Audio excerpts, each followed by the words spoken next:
Hey everyone, welcome to your new website built on WordPress with the Divi Builder. We're going to show you how you can edit your own website, so let's jump right into it.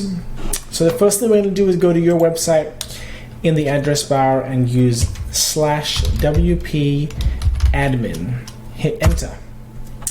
We're going to get to a login page. We're going to enter our login here, which you will have via email from me or from a team member. Once we're logged in, we can go into our back end of the website. So we like to have two tabs open, and we're logged in. Here's the back end, here's the front end. To edit text or edit images, we can navigate to any page we wish. Let's look at our About page. And let's say we want to change this text and this image. We simply click on Enable Visual Builder.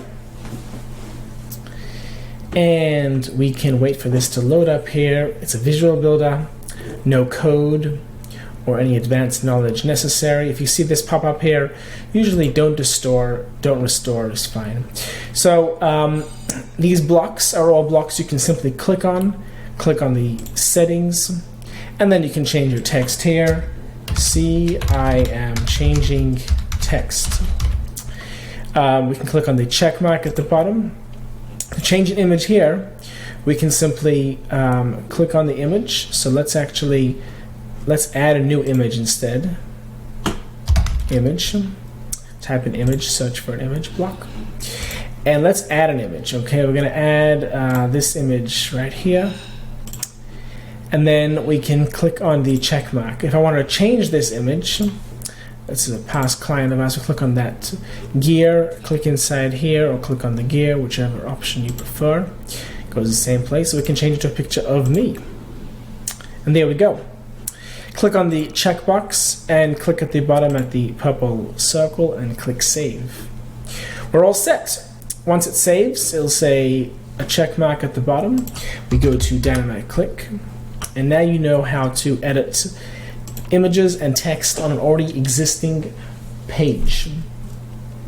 Right there, and there's our new text. The next thing we're going to show you is how to create a new page in Divi. So all we do is, once we're logged in, we've got the back end and the front end in two tabs. We click on New, hover over New, and click on Page. Now we can actually recreate a design that we've already built for you. So the template test delete this will be the name of our page, and we click on Use Divi Builder. And we're going to show you how you can quickly and easily import your current existing designs that we've already built for you in the website design. All you have to do is click on Clone Existing Page, wait for this to load up, and now we can clone this About page if we like that layout with the top bar, and we can go ahead and edit from there. So now we have this same layout. We can edit our header text here. We can make this say test. We can edit our top section here. Sometimes it gets hidden there, we can just click on that check mark. If it's still hidden, there it is right there. I click inside the module, the gray module, make this say test delete. It's already all caps. We can also click on this background here. You can, if you can't get to that background, you can always go to at the bottom here. We can go to Wire View and then select the background, and now you can change the background image over there, and we can make it a picture of me, and then we can change this filter across the background if we like. Hit the check and go back to the regular view.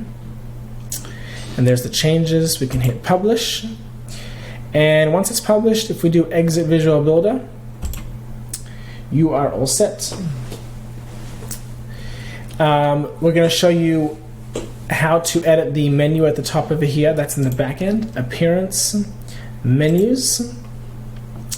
And we can add a new page here. Test delete this. Add to menu. There it is right there. Save menu. And once that saves, we can go back to our website, click on the home page icon or anywhere just to refresh, click somewhere to refresh, and there it is right there, and it's over there. We can also move this around by drag and dropping. Last thing we're going to show you is how to edit your forms and notifications on your forms. We've got a forms over here. So we're going to do, we'll save this menu here. And then we'll go to forms. And we're going to work on the contact form right now. So you see there's a form here. It's already existing. You should already have some forms built for you. All you do is click on the form that you're working with. And you can just drag and drop here any fields you'd like. So let's call this test. What's your favorite food?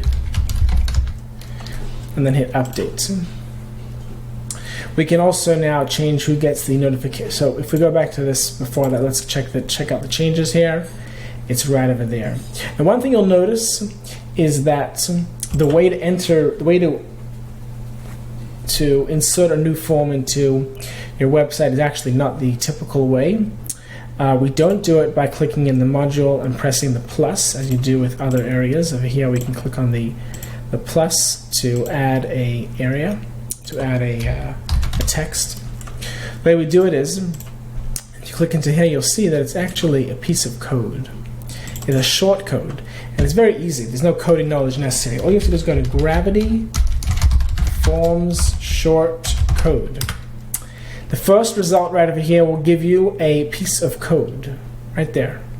Copy that piece of code and check whichever form you're working on, check the ID of that form. So let's say we're using the ID 10. All we have to do is, if you wanted to add a new module here and add a new form, we simply click on the text module. We're going to paste that piece of code here and just change the ID to say 10. And that will automatically show that form right there.